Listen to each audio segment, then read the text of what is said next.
Howdy YouTube, Zipdisk here, doing another video, the review this morning, actually two video reviews.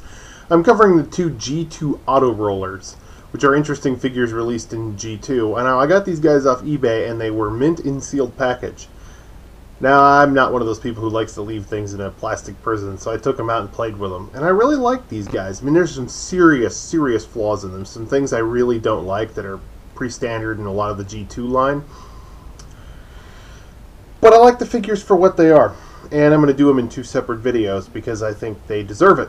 They don't deserve to be lumped together. I also want to thank Graham the Collector 75 for tuning me into these guys, because seriously, his G2 videos are awesome. I mean, frankly, the best G2 collection I've ever seen belongs to that man. So, here we go. The first one I'm going to start with is... who have I got here? Roadblock. No, not the G.I. Joe character. This is an actual Decepticon. He is a payloader, as you can see here. A green payloader. Yeah, we love our bright green construction vehicles, don't we?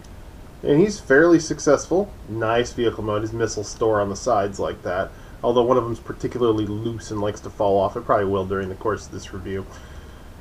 He's got these two little things right here, so you can actually lift his payloader, and it's designed so that it looks pretty accurate. I mean, it doesn't just lift up, it actually tilts the bucket forward a bit.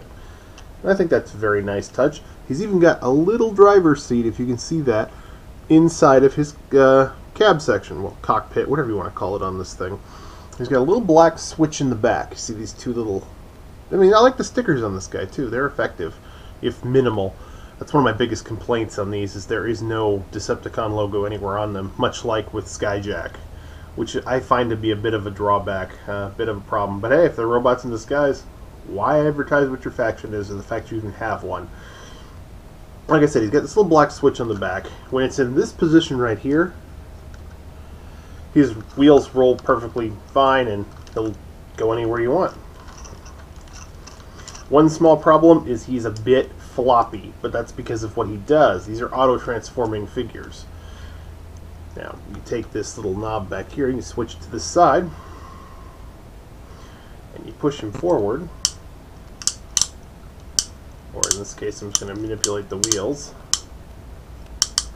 and he transforms in a fairly nice fashion.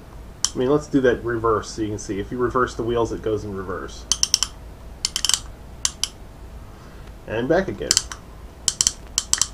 I like the way the bucket comes down to form his chest, and if I'm probably going to get some repro labels and put a Decepticon logo on there, but I'm not sure whether I'm going to go with a G2 Decepticon logo or a G1 Decepticon logo. I'm not positive yet. Now his arms, you'll have to fold them down manually. But they've got a fairly decent range of motion on them. I mean, they will go a full 360 as far as the arms go on each side. He's got a head that moves back and forth, and as with a lot of the G2 figures, he has some awesome light piping in his head. I wish I could show it to you better, but I don't have any immediately available.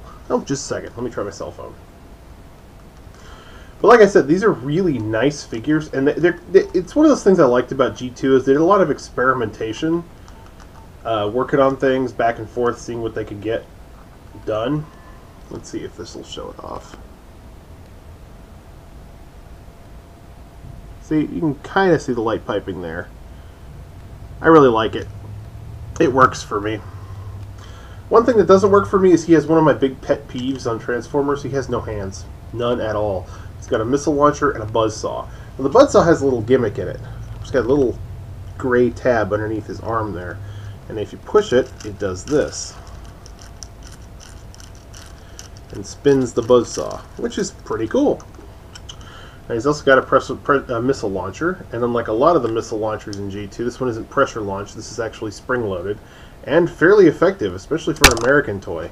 I mean, they didn't nerf that missile launcher at all, which is very odd for that.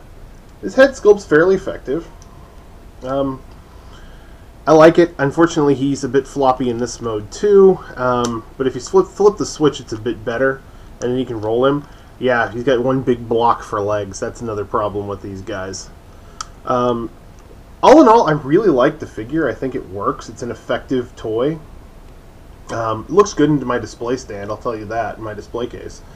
Head will move back and forth. It'll only move a certain amount, maybe 45 degrees, because it's blocked by the shoulders.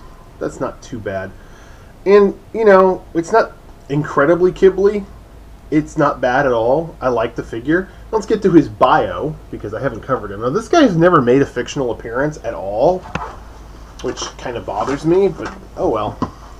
Now and he came with this, which is an odd thing that the G2s came with. There's a picture of him. It's a 3D pop-up tech spec, basically. Now, I haven't popped it up yet. It's going to be the first time I do it. And it was a very short-lived gimmick in G2. This was him and Otto and his partner over here were the first two to have this gimmick. And it got dropped pretty darn quick. But there it is, see? It's a little pop-up thing. There's his tech specs and his stats. It's Roadblock. His function is frontline defense. Get out of my way now. Always angry, extremely combative, enjoys pushing other Decepticons around, but only if they're weaker than himself. Recon missions are his specialty. Clears battle perimeters of fallen Autobot wreckage in minutes with heavy-duty front-end super shovel. I love the fact he's got a super shovel. Has no fear of engaging an enemy. Uses spinning saw blade to slice open armor like a machete through birthday cake. Ew. Who would ever use a machete to carve birthday cake? Fires powerful penetrator missiles. Ooh. That bore through double-thick armor-plated shielding to assure Autobot destruction. Now are they ripped? Anyway, his stats, he's got a strength of 8, an intelligence of 3, a speed of 4, endurance of 8, rank of 4, courage of 8, firepower of 6, and a skill of 5. So he's mediocre at best. I mean, his best things are strength, endurance, and courage, so he's not awful. He's not terribly great either. I do like these little cards. I think it's an okay gimmick to have the pop-up 3D card, but I do like having these as far as the tech specs, because it's easier to collect them that way.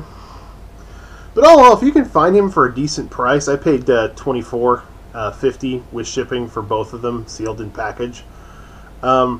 He's worth adding to your collection, if only as a strange oddity. He was redecoed for the Beast Wars the second line as Auto Crasher, who is apparently one of Beast Wars the second Galvatron's troops.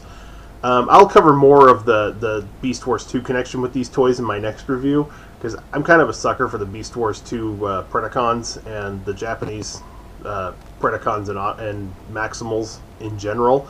So I might actually be picking up the redeco of this guy someday. I don't know, maybe. I definitely want two of the other Autorollers that were not released in the US that were released in the Beast Wars 2 line. But I'll get to this, as I said, I'll get to them in my next video. Anyway, this has been Zipdisk, and this has been my review of Roadblock. Don't get in his way. He doesn't like it when you get in his way.